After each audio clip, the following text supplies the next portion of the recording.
सत्य प्राप्त होता है। इतना सहूर नहीं आ रहा बस आदमी। ये कहता है ये ऐसे ही सत्य हैं, तो मिथ्या में रोटी क्यों खाते हैं? अरे रोटी कौन सी सत्य है? मेरा मुंह कौन सा सत्य है? प्राण कौन से सत्य है? ब्रह्म सत्यम, बाकी सब मिथ्या है। वेदांत ने एक सूत्र दिया, आपस में समसत्ता जिनकी, लक साधक बाधकता जिनकी।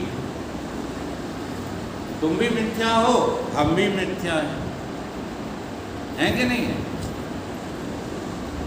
एक सत्ता में है दोनों लोग। व्यवहारिक सत्ता में तुम शिष्य बने बैठे हो, व्यवहारिक सत्ता में हम जो है वक्ता बने बैठे हैं दोनों मिथ्या। आपस में समसत्ता जिनकी। अब देखो, हम डूबे हो समाधि में, समाधि में नहीं हो, चलो ख्यालों में हो, और तुम यहाँ बैठे बैठे जो हमारा इंतजार करो कि ये कुछ बोले ना। हम बोले 3 घंटा हैं और तुम अतिया करके खड़े होके चले जाओ, क्योंकि वहाँ सत्ताएं जो थी वो विषम थी। मैं था किस पे, ख्याल वाली सत्ता में, और तुम थे व्यवहारिक सत्ता में, तो बातचीत हो सकती है? समझो इस बात। तो शरीर है व्यवहारिक सत्ता है, और जमराज जो मृत्यु है वो भी क्या है? व्यवहारिक सत्ता। तो मृत्यु किसकी है? बोलो, तुम्हारी के शरीर की है? अब चलो, ये तो पहला तुम्हारा सॉल्यूशन हल हो गया। अब शरीर जो मिथ्या है वो अभी मृत है कि आगे मर जाएगा? अनुभव करो, ये अनुभव सब हो जाए तो व्यवहार गया। अब मिथ्या में मिथ्या का जो है व्यवहार करते हुए हम सत्य में स्थित रह सकते हैं कि नहीं रह सकते? ये है खेल, परंतु इसको हम समझने ही नहीं चाहते। नीलमा, पीलता, लालपना, नीलापना, ये सब तुमने किस पे जमा दिया? आकाश पे जमा दिया।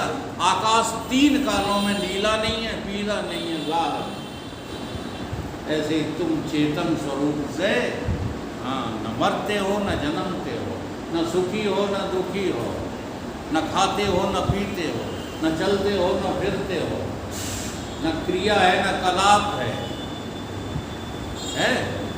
कुछ नहीं। इसमें मुझ चेतन आत्मा। बस ये सूत्र जो है यही कह रहा है, इसी को ये साबित कर रहा है। इस सूत्र से बस यही सीखना है कि जो हमारे गुण नहीं हैं वो मुझ में अध्यस्त हो गए हैं। और अध्यस्त किस कारण से हो गए हैं?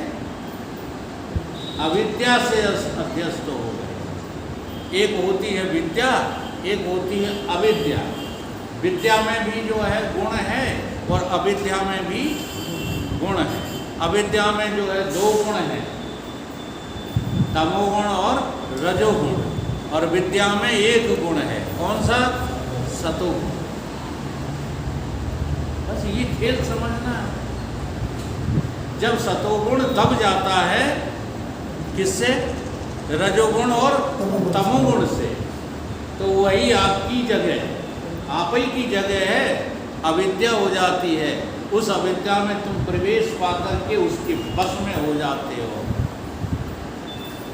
समझ में आ रही है? और वहीं जब जो है इस रजोगुण और सतोगुण को तुम तप के द्वारा, दान के द्वारा, यज्ञ के द्वारा इनको हटा देते हो। तप, दान, यज्ञ, सत्संग, ये चौथा जबरदस्ती लिया है ऋषियों ने, मुनियों ने। हाँ, वैसे 3 ही बहुत थे, लेकिन तुम इतने ना समझो कि उन 3 को अपनाओगे नहीं जब तक सत्संग नहीं सुनाएगा। आई समझ में? तो ये चौथा बड़ा बलवान है। सत्संग के द्वारा तुम तपस्वी हो जाओगे, सत्संग के द्वारा तुम दानी हो जाओगे, सत्संग के द्वारा तुम यज्ञ करने वाले हो जाओगे। कैसे? सत्संग। कितनी बड़ी महिमा है। तुमने सत्संग को जो है तमाशा बना लिया। तुमने से मतलब हमें व्यक्तिगत से नहीं, आज दुनिया ने सत्संग क्या बना लिया? कोई सुधार उधार नहीं। रमण कहाँ बना रहे? असत्य में बना रहे। और कोई सत्संग चलने दो, वो वकील साहब चला रहे हैं, भिंड में चले। बाहर से लोग भेजते हैं हमारे पास, और तुम क्या कर रहे हैं? तुम्हें शर्म नहीं आती?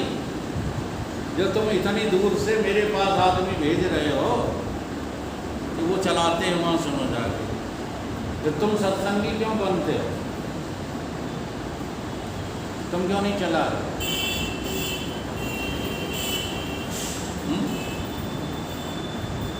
ये वाला गुण हमें विजयपाल का अच्छा लगा। ये इंदौर तक सत्संग करने जाएंगे।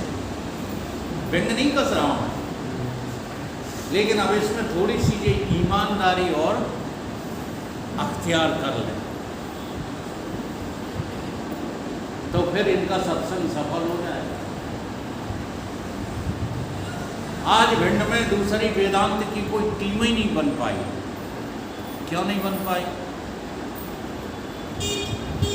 क्योंकि सत्संग तो करते हो। जी हाँ, अभी इनकी दुकान पर आ जाएं, ये धार बांध देते समझाने की, लेकिन उन पे असर क्यों नहीं होता? क्यों नहीं होगा? इसलिए नहीं होगा कि तुम अभी रमण तो किस में कर रहे हो? असत्य में कर। इसलिए असत्य का रमण त्याग दो और सत्संग करना शुरू कर दो, तो आपके द्वारा यज्ञ होने लगेगा, तप होने लगेगा, दान होने लगेगा। समझ में आ रही? जैसे हमारे मुकेश जी, ये दान नहीं है तो क्या है? अगर ऐसे ही सब लोग लाते, नहीं लाओगे क्यों? अहंकार क्या कहता है? अहंकार कहता मेरे घर पे होगा, उस दिन देखेंगे। समझो इन बातों को। प्रतिदिन क्यों नहीं? प्रतिक्षण दान क्यों नहीं? प्रतिक्षण यज्ञ क्यों नहीं? क्योंकि अहंकार रोक देता है तप करने से, यज्ञ करने से और दान करने से।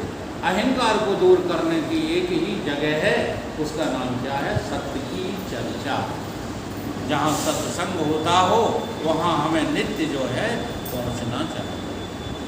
सत्संगत्व निसंगत्व, निसंगत्व जैसे ही आप सत्संग करेंगे तो उसका असर क्या होगा? आप जो है असंग हो जाएंगे। किसके साथ? जिसके साथ संग कर रहे थे उससे असंग होने लगोगे। सत्संग का ये प्रभाव होता है। सत्संगत्व निसंगत्व, निसंगत्व निर्मोहत्व। और तुम एक बार ये समझ गए कि इनका मेरा साथ ही नहीं है, तो देखो साथ रहते हुए भी आप मोह से रहित रहो। समझ गए तो फिर मोह नहीं होगा, साथ बनेगा। पशु साथ साथ में घूमते हैं, लेकिन किसी को किसी से मोह होता है। तुम उनको जो है डंडे से विभाजित कर दो, आधे पशु उधर चले जाएंगे, आधे जो है उधर चले जाएंगे। तो उन्हें 100 किलोमीटर दूर कराना, उनको उधर कराना, एक दूसरे के लिए रोएंगे। क्यों? क्योंकि निर्मोह है। तो सत्संग से क्या फायदा होता है? पता लगता है कि तुम इनके संगी नहीं हो। जगत तुम्हारा संगी नहीं है, तुम जगत से असंग हो, शरीर से असंग हो। तुम तो जीव हो। किसके संग हो? परमात्मा। निसंगत्व निर्मोहत्व, निर्मोहत्व निश्चलत्व। और मोह यदि आपका टूट जाए तो बताओ चलना फिरना फिर होगा? किसके लिए करोगे? हैं? उस लोभी को भी देखो, संचय का जिसे व्यसन है। तुम न देखो, लोभी अपने आप को देखे। अच्छा, लोभी नाम किसका है? विजयपाल का। लोभी नाम उसका है जो पैसा कमाने में लगा है। बड़ी विचित्र परिभाषा है शास्त्रों में। उस लोभी को भी देखो, संचय का जिसे व्यसन है। सारी जिंदगी पैसा जोड़ा पर तृप्त हुआ ना मन। किसका हो गया? 1 करोड़ जोड़ लिए, तृप्त हो गए हैं? लाख से तो अब होने वाले, अब लाख शब्द बंद हो गया है।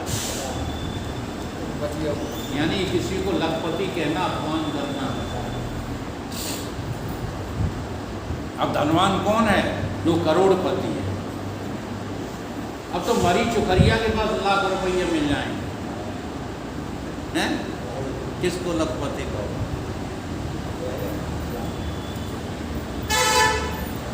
जीवन भर धन जोड़ा पर तृप्त हुआ ना मन है। कौड़ी न संग जाएगी। हाथ उठा दो जिसके साथ जाने वाली हो। कौड़ी न संग जाएगी, फिर किसके लिए कमाया? तो जैसे ही आप मोह से निर्मोहता को प्राप्त होंगे, वैसे ही आप जो है असंग हो जाएंगे। निर्मोहत्तम निश्चलत्तम, और निश्चलत्तम जीवन मुक्ति। और जब आपके अंदर जो है चंचलता समाप्त हो जाएगी, तो जितने चंचल स्वभाव वाले आपके अंग हैं, उनसे आपका कोई भी सरोकार नहीं रहेगा। आप जीते जी मुक्त हैं। आज का सूत्र ये कह रहा है कि इस भ्रम को निकाल दीजिए। आकाश कभी नीला नहीं होता।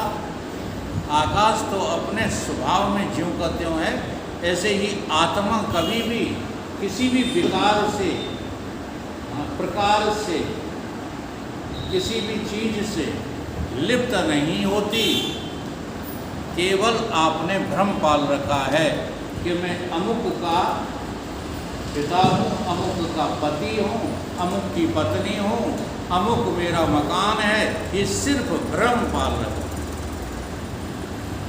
बड़े कमाल की चीज़ है। अब किसी से कहो कि ये तुम्हारा नहीं है, तो वो स्वीकार करने को तैयार। वो कहता कैसे हमको पागल बनाते हो? मैंने सारा ही में जिंदगी मेहनत करके ये सब कमाया है, और तुम कहते हो कि तुम्हारा नहीं। जिस दिन हमको ये पक्का पता लग जाएगा, उसी दिन हम कौन हो जाएंगे? विवेकी। और विवेकवान पुरुष ही इस भ्रम को जो है दूर कर लेता है कि ये जो कुछ बाहर से आत्मा पर है, वो सब थोपा गया है, वास्तव में कुछ भी। और दूसरा सूत्र प्रारंभ करते हैं तो बहुत समय लगेगा, इसलिए आज हम यहीं पर विराम देते हैं। थोड़ा समय तो कोई बात नहीं, बोलो सदगुरु।